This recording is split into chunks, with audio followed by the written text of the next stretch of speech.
signé Furax. On est sur quel poste? C'est Europe numéro 1. Oui, alors c'est signé Furax, 230e épisode. Hein? C'est ça.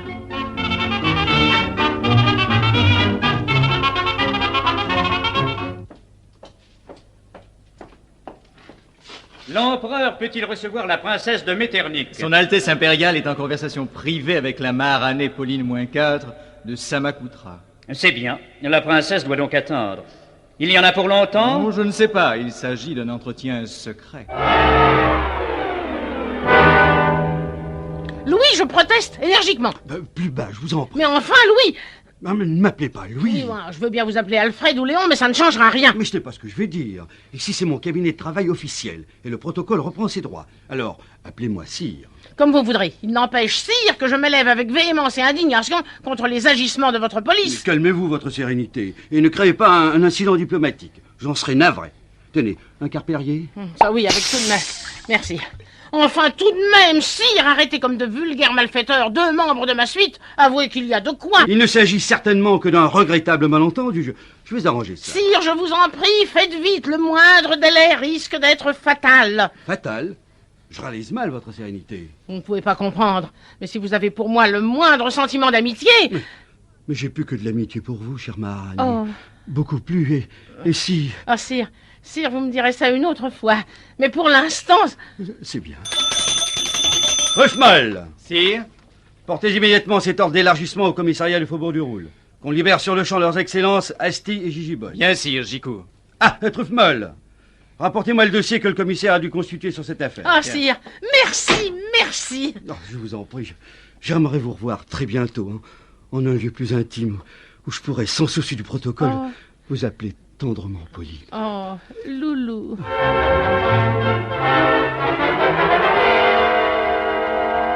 Ah, enfin. Oh, Dieu soit loué, il était temps. Grand temps, le pouls du bébé est à peine perceptible. Dans quelques instants, il va reprendre son rythme normal maintenant. Restez vite, là, tu vomissez. Merci. Oh, je vais tout de suite préparer ce qu'il faut. Faire refroidir l'eau chaude, faire bouillir la seringue. Est-ce qu'il faut également de la charpie? Non, chère Anaïs, tout ça est inutile. La typhomycine se prend en comprimé. Oh, ça ne fait rien, je vais préparer quand même. Je ne peux pas rester inactive. Pauline, voulez-vous lire le mode d'administration? Volontiers. Voyons. Observer une diète absolue.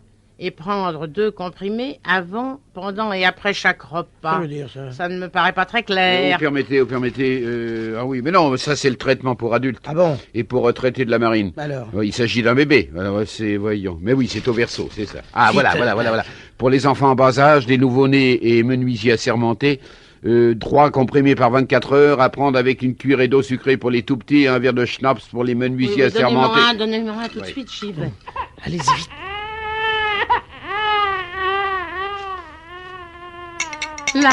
Là, petit Sosthène.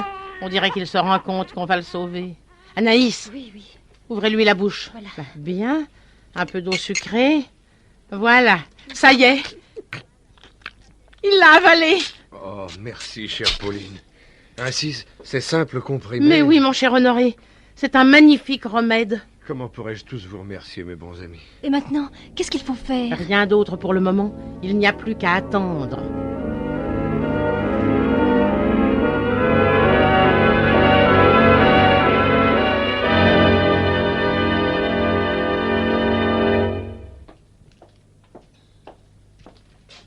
L'empereur peut-il recevoir la princesse de Metternich? Son Altesse impériale est en conversation privée avec le général de MacMahon.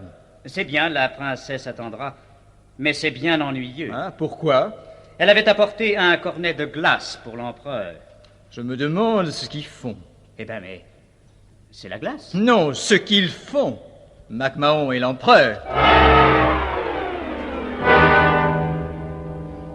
Voyez-vous, Mac, vous permettez que je vous appelle Mac? Mais je vous en prie, sire. C'est comme ça qu'on m'appelle à Pigalle. Eh bien, voyez-vous, Mac, je me suis fait apporter le dossier constitué au commissariat du Faubourg du Roule lors de l'arrestation de ces 2 personnages de la suite de la Maharanée. Astis Poumant et Gigiboy. Ce sont des personnages bien inoffensifs. Inoffensifs, ils ont quand même un dossier. De nos jours, sire, il n'y a que les strapontins qui n'aient pas de dossier.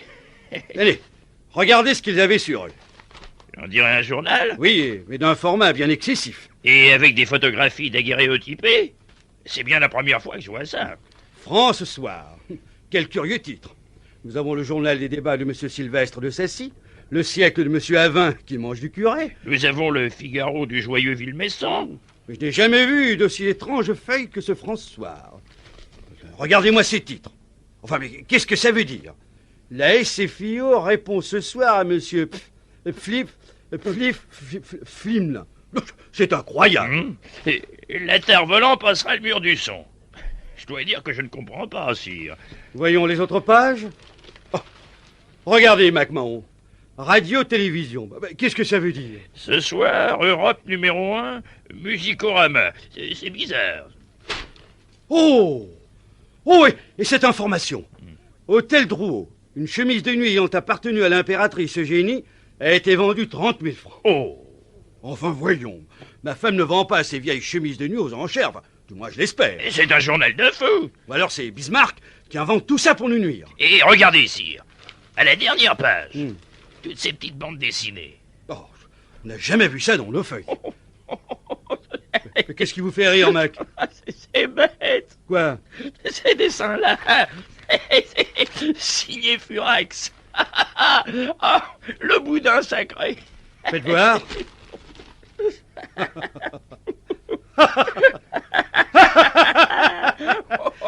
Non, mais la réflexion faite, c'est complètement idiot. Heureusement que nous avons Alexandre Dumas-Fils. Décidément, ces gens de la suite de la Maharanée transportaient sur eux de bien étranges publications. Écoutez, Mac, cette Polly est une femme charmante et qui m'attire beaucoup. Je vois, sire. Vous voyez? Eh bien, ne regardez pas. J'aimerais la garder ici. Par contre, tous ces gens de sa suite... Dites-moi, MacMahon. Sire? Vous partez très bientôt pour la Crimée. Oui, sire. Pourquoi ces gens-là ne partiraient-ils pas avec vous? Nous ne demanderons pas mieux. Vous croyez, sire? J'en suis sûr. À suivre! C'était signé Furax, 230e épisode. Avec Jean-Marie Amato, Maurice Biro, Claude Dasset, Edith Fontaine, Robert France, Bernard Dumaine, Orbal, Laurence Riesner, avec Pauline Carton, Gigi Boy, et les auteurs. Une fois de plus, la mise en onde. mais Pierre Arnaud de Châssis-Poulet, Et voyons. signé Pierre Dac et Francis Blanche.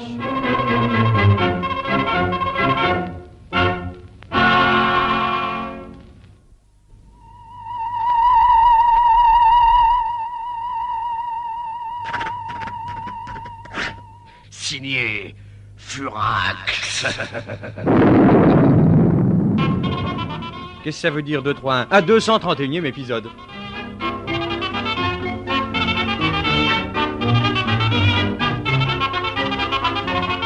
Eh bien, mon cher de Furasque, content? Content, chère Pauline. Mais ce mot est bien faible pour exprimer ce que je ressens. C'est tout simplement merveilleux, miraculeux. Anaïs, vite les dernières nouvelles. Eh bien voilà, monsieur Nicolas Fouitube, l'officier de santé, est au Schwetzerstein. Oui. Honoré, notre chérubin va mieux. Oh, monsieur Fouitube pense qu'il est sauvé. Oh, mes amis, je suis bouleversé, je suis... Attention, monsieur le Furas, que la joie ne vous tue pas. C'est vraiment pas le moment. Non N'ayez crainte, monsieur Black. J'ai surmonté ma douleur, je saurai discipliner mon bonheur. Vous voyez, cher vicomte, on l'avait bien dit. Avec la typhomycine, on était sûr du résultat. Voici l'officier de santé. Alors, monsieur Fouitube? S'il vous plaît, donnez-moi un quart Perrier. Merci. Ah, j'exulte. Je triomphe. C'est le plus beau succès de ma carrière. Mes confrères vont en crever de jalousie. Moi, Nicolas Fouitube, officier de santé, j'ai sauvé la vie de l'enfant du vicomte et de la vicomtesse de Furasque. Quelle joie, quel honneur. Il est un peu bête, celui-là. Hein? Pourquoi? Alors, Gigi Boy. Pourquoi?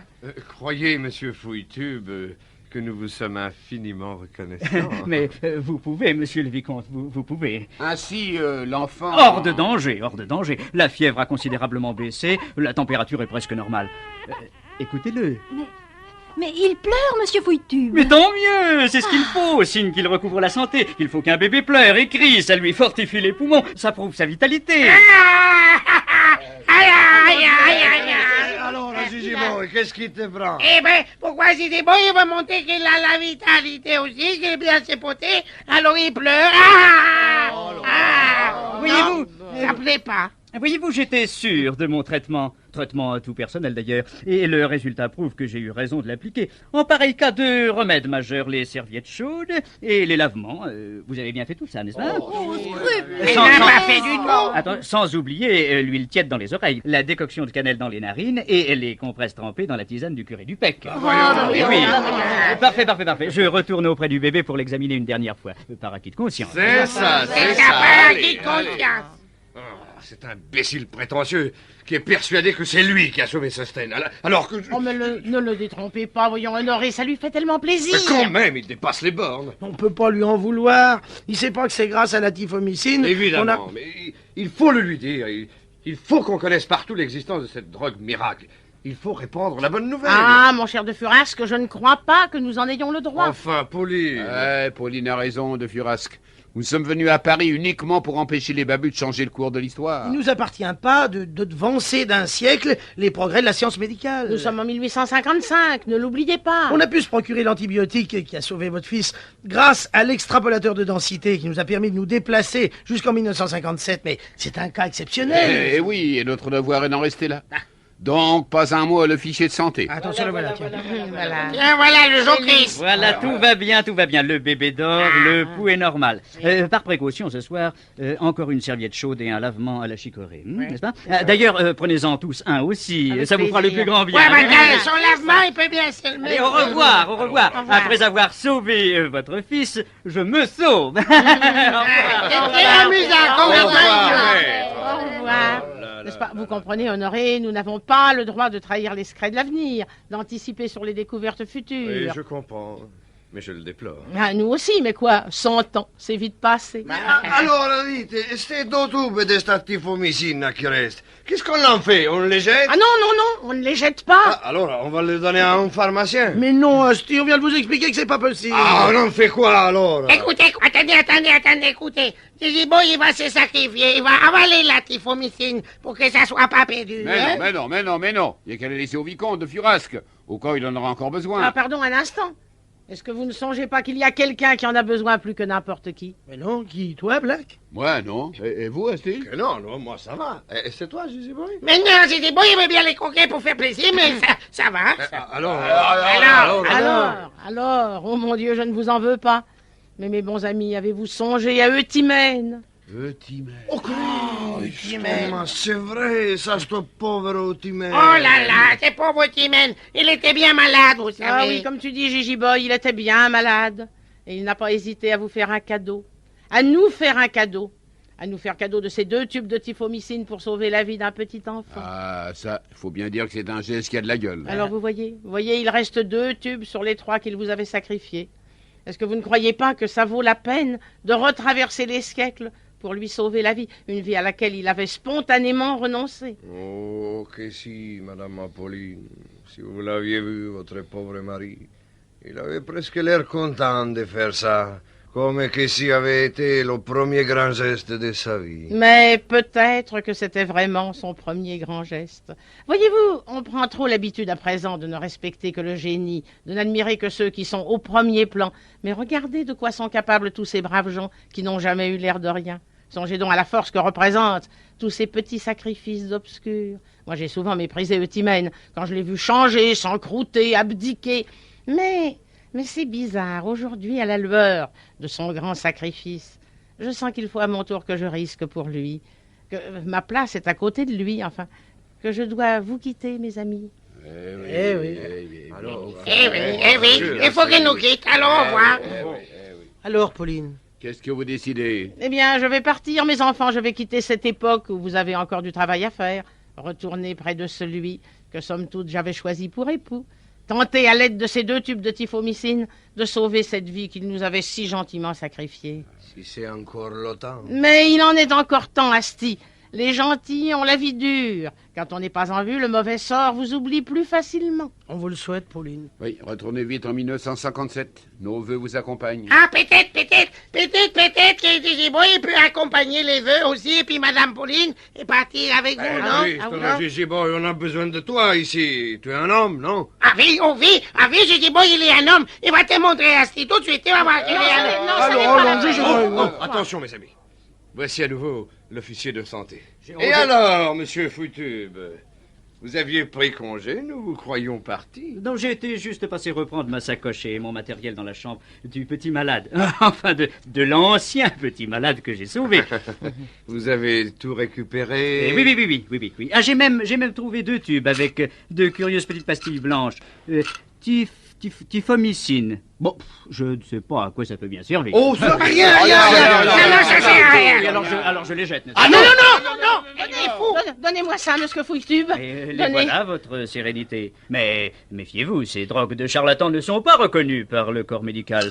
Nous connaissons, sans nous vanter, tous les moyens de guérir, n'est-ce pas? Et cette tifomycine n'en fait pas partie. La science est arrivée à son maximum, ne la faites pas revenir en arrière avec des remèdes de bonne femme. Eh bien, donnez quand même, docteur. Je suis une bonne femme et je connais un bonhomme à qui cette tifomycine fera bougrement plaisir. À suivre. C'était signé Furax, 231e épisode. Avec Jean-Marie Amato, Maurice Biro, Claude Dassey, Edith Fontaine, Robert France, Bernard Dumaine, Orbal, Laurence Riesner, avec Pauline Carton, Gigi Boy. et les auteurs. Mais de qui la mise en ombre? Mais Pierre-Arnaud Le Chassis-Poulet, voyons. Signé Pierre Dac et Francis Blanc.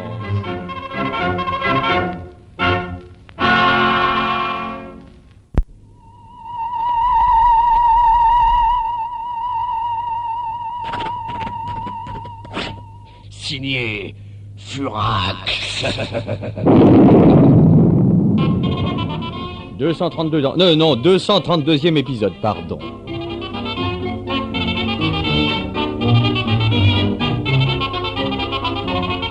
Pauline, la maharanée de Samakoutra, va quitter ses amis en 1855 à Paris pour retourner en 1957 à Yadupur, où son mari, Timène, malade, sera peut-être sauvé par les 2 tubes de tifomycine non utilisés pour soigner le petit Sostène de Furasque, futur grand-père de Furax, que la typhoïde allait emporter sans l'expédition insensée de Gigi Boy et d'Asti, lesquels s'en furent chercher à travers les siècles.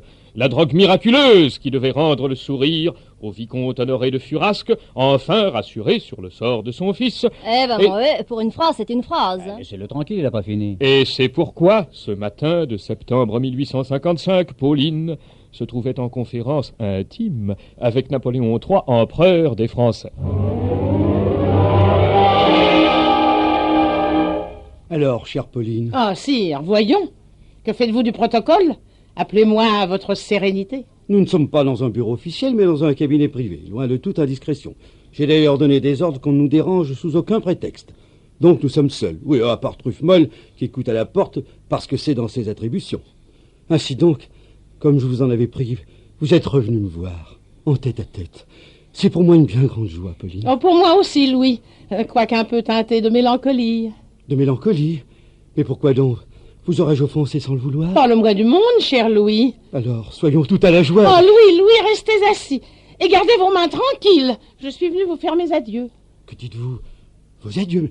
Mais ce n'est pas possible. Mais si, mes amis partent pour la Crimée. Je ne peux pas les suivre, ce n'est pas ma place. Mon devoir de souveraine exige que je regagne mon empire de Samakoutra. Mais Pauline, je ne veux rien entendre. Qui vous presse? Comme je vous le dis, mon devoir. Le devoir, bien sûr, mais Pauline, vous rendez-vous compte des sentiments que vous m'inspirez? Oui, et je ne devrais pas le dire, mais je les partage également. Oh, Pauline, quel bonheur. Je ne veux pas que vous partiez, je veux que vous restiez. Laissez-moi vous exprimer le tendre penchant que j'ai pour vous. Laissez-moi vous offrir un quart Perrier. À quoi bon? Laissez-moi vous prendre dans mes bras, vous prendre un baiser. Louis, soyez sage.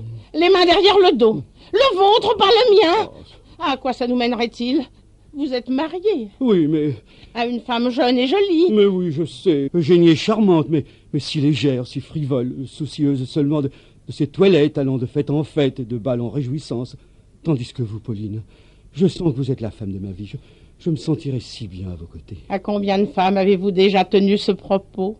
Car si je suis bien informé, et je le suis, vous tapez un peu de l'épaulette, n'est-ce pas, monsieur Napoléon III? Oui, je ne dis pas, mais quel rapport avec vous? C'est si captivante, si attachante, si mystérieuse en même temps. Pauline, entre nous, l'amour serait une chose merveilleuse. Oh, Louis, je vous en conjure. Vous devez connaître des filtres ensorcelantes, toute la volupté de l'Orient, la magie de l'Inde. Ah oui, je nous vois en train de nous aimer sur une planche hérissée de clous, par exemple, ou sur un tas de ferrailles. Non, assez, Louis, assez. D'ailleurs, c'est impossible. Je ne vous laisserai pas me quitter. Je pense à vous sans cesse. Même quand je ne pense à rien ou que je pense à autre chose. Vous m'avez fait même devenir poète. Poète? Oui. Tenez, je vais vous lire ce quatrain que j'ai écrit pour vous. Avant que de vous voir, qui m'eût dit, ô Pauline, que mon cœur put un jour pour vos yeux s'enflammer. Oh, vraiment. Qui m'eût dit que ce cœur battant dans ma poitrine put ainsi se blottir à vos pieds. Oui, c'est fort bien tourné, et du dernier galant. Encore que ça nécessite une diction rapide pour éviter tout équivoque. Alors, c'est dit, vous restez... Non, Louis, je vous le répète, c'est impossible. Mais pourquoi? Je le dois à mon peuple, comme vous vous devez au vôtre. Et puis, est-il concevable que je puisse accepter avec vous une liaison clandestine? Mais qui parle de ça? Notre union, au contraire, s'étalerait au grand jour. Vraiment, Louis? Mais c'est de l'enfantillage. Et l'impératrice? L'impératrice? Mais ce serait vous! Et Eugénie? Eugénie? Ah oui, Eugénie. Eh bien, mais je la répudierai, j'obtiendrai l'annulation du mariage en cours de Rome. Mais sous quel prétexte? Mais n'importe lequel. Mauvaise ménagère, cruauté mentale, stationnement unilatéral non respecté, ou bien qu'elle ne sait pas jouer du cornet à piston, ou qu'elle ronfle. Ah ben oui, tenez, c'est ça, qu'elle ronfle en dormant, c'est un cas de divorce. C'est bien connu, et puis depuis qu'elle ronfle en mexicain, je dirais ça. Oui, mais ronfle-t-elle vraiment? Non, mais je m'arrangerai pour le faire croire. J'ai des relations, des amis qui m'aideront. Mais Louis, vous vous égarez, vous parlez comme un insensé. Alors vraiment, vous ne voulez pas rester? Louis, je ne veux pas parce que je ne peux pas. Ainsi, si vous pouviez, vous resteriez. Oui, Louis. Donc il vous suffirait de pouvoir pour vouloir. Exactement. Et vous ne pouvez pas vouloir, ou vous ne voulez pas pouvoir? Les deux. C'est bien. Alors, puisqu'il en est ainsi, c'est moi qui partirai avec vous. Mais que dira-t-on en France? Ça m'est égal. Mais c'est une dérision, l'empereur Napoléon III quittant son pays. Quel scandale! Il n'y aura pas de scandale, parce qu'il n'y aura plus d'empereur. Je ne comprends pas. Vous allez voir. Truffemolle! Si, vous m'avez appelé? Oui. Assieds-toi à cette table, prends une feuille de mon papier en tête, et écris ce que je vais te dicter. Louis, qu'allez-vous faire? Laissez, Pauline. Prêt, Truffemolle? Oui, sire. Bien. Alors, écris. Nous, Louis-Napoléon, troisième du nom, empereur des Français, en pleine possession de nos facultés, libre de tout engagement, déclarons vouloir renoncer au trône et ainsi qu'à toutes les prérogatives qui s'y attachent, et en conséquence, abdiquer purement et simplement. Fait aux Tuileries à la date de ce jour, lecture faite, persiste et signe. Postscriptum. En cas de litige, le tribunal de la Seine sera seul compétent. Donne que j'appose ma griffe et mon paraphe. Et mon cachet personnel. Pardon, sire. En faveur de qui votre majesté abdique-t-elle? En faveur de l'assistance publique. Voilà, Pauline, je suis libre. Non, Louis. Et puisque je viens d'abdiquer... Il ne peut en être question. Vous devez suivre la route tracée par votre destin. Vous n'avez pas le droit de changer le cours de l'histoire. Donnez-moi cet acte d'abdication. Mais Pauline... Donnez. Voilà. Et c'est bien ainsi. Adieu, sire. Pauline, vous m'écrirez. Oh, à quoi bon? D'où je serai, une lettre ne pourrait jamais vous parvenir. Mais pourquoi? Ah, vous ne pouvez pas comprendre. Vous comprendrez peut-être plus tard. Dans un monde meilleur. Pauline! Adieu.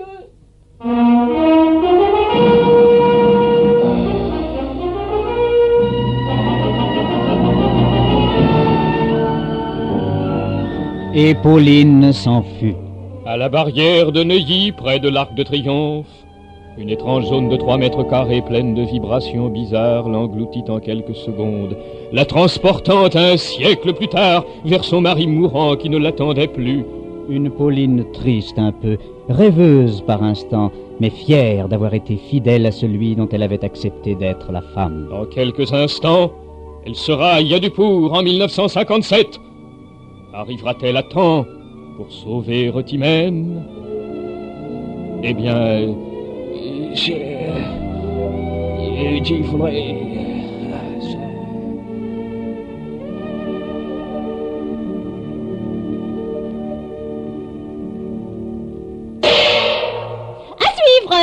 Voilà. Et oui, vous venez de supporter le 232e épisode de Signé Furax. Avec Jean-Marie Amato, Maurice Biraud, Claude Dasset, Edith Fontaine, Robert France, Bernard Dumaine, Orban, Laurence Riesner, avec Pauline Carton, Gigi Boy, et les auteurs. Mais la mise en onde de... Pierre Arnaud de Châssis-Poulet. Et les voyons. auteurs Pierre Dac Francis Blanche.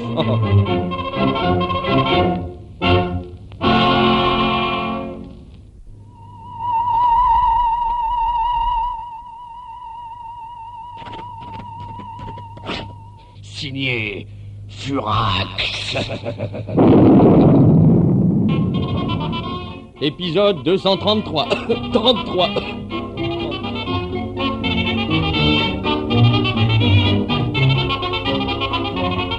Et voilà, mon cher de Furasque. Mission accomplie. Il nous faut songer au départ pour la Crimée. Je comprends, mes bons amis, mais croyez-moi, j'en ai le cœur navré. Ah, nous aussi. Mais nous avons la satisfaction d'avoir réussi dans notre entreprise. Et d'avoir rempli notre devoir. Pélissier n'est pas limogé par l'empereur, c'est ce que nous voulions. C'est une grande consolation, mais qui n'apaise pas pour autant mon chagrin de vous voir nous quitter. Je m'étais tant habitué à vous. Que voulez-vous? Ainsi va la vie. C'est dur. Oui, mais nous ne pouvons pas faire autrement.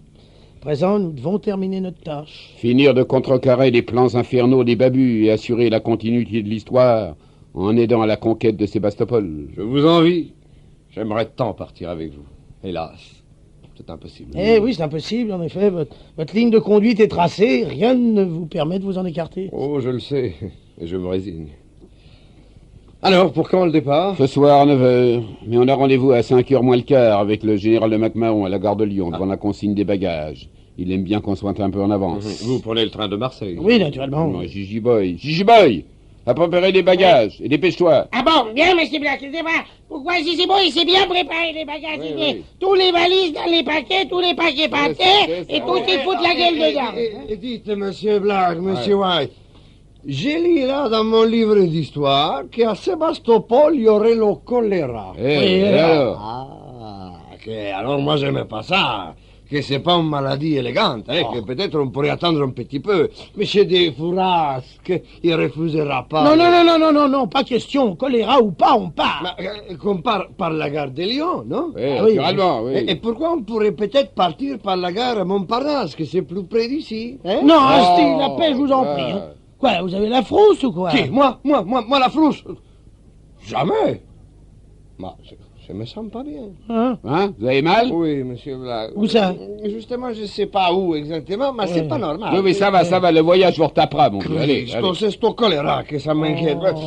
Non, mais si au moins c'était la peste ou la fièvre grise, ça me ferait moins de soucis. Mais que moi, je crois que je suis allergique au choléra. Oh, ça va. Alors, Gigi Boy, ces bagages, ça vient? Ça vient, monsieur Black, ça vient. C'est pourquoi j'ai mis la ficelle, parce que les valises, ils tiennent pas dans les couvercles. Alors, c'est de l'obligé de mettre une grosse ficelle autour, ça va. et après, ça fait craque et tout pour dire. Bon, allez, rassemble tout. Allez, c'est l'heure. Mes amis, permettez-moi de vous donner un casse-croûte pour le voyage. Où ça? Oui, il est là. Et c'est quelques petits cadeaux, alors, pour vous. Black, ce pot de fleurs, pour vous. Hein? Oui, merci. White, cette garniture de cheminée Second Empire. Oh là là. Ah, pour vous, Asti, une paire de patins à glace biseautés. Et alors, pour Gigi Boy... Pour Gigi Boy, qu'est-ce qu'il va y avoir? Regardez, ce tableau intitulé « La justice poursuivant le crime et qui représente un sergent de ville assommant à coups de gourdin un individu qui vient de dérober un rôti de porc à l'étalage d'une boucherie. Oh, c'est beau, ça, dégueulasse. Oh là là. Vraiment, vous êtes très gentil, Furasque. Furasque, vraiment, non. Qu'est-ce qu'on fait Mon cher de Furasque, alors on s'embrasse. Oh, avec joie. Et avec tristesse aussi. Anaïs, embrassez nos amis. Tu vas embrasser la vicomtesse et d'avoir fait un gros poutou. Là. Voilà, Gigi Boy. Et encore merci pour ce que vous avez fait pour notre petit enfant. Regardez-le, il est magnifique. On lui fait tous une bise, hein, au petit, elle est là. Eh oui, non, il n'aime pas ça, allez, laissez-le. Non, laissez-le, voilà. Mes amis, je ne peux m'habituer à l'idée que je ne vous reverrai jamais plus. Mais votre souvenir restera gravé dans mon cœur jusqu'à ma mort. Nous aussi. Eh, allons voir votre arrière-petit-fils, Furax. Ah, ce cher Edmond. Tenez, faites-lui une bise à l'œil, de la part de son bisaïeul. C'est amusant, ça. On se demande où il va chercher tout ça, ce crétin. Bien loin, pas bien loin. Allons, mes amis, allez en route. Adieu, mes amis. Adieu, cher Honoré. Adieu. Adieu, Anaïs. Adieu, mes bons messieurs.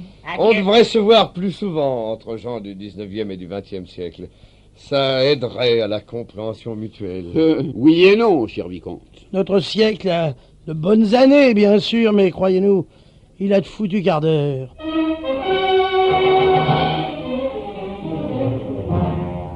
Et pendant ce temps-là, Napoléon III faisait à MacMahon ses dernières recommandations.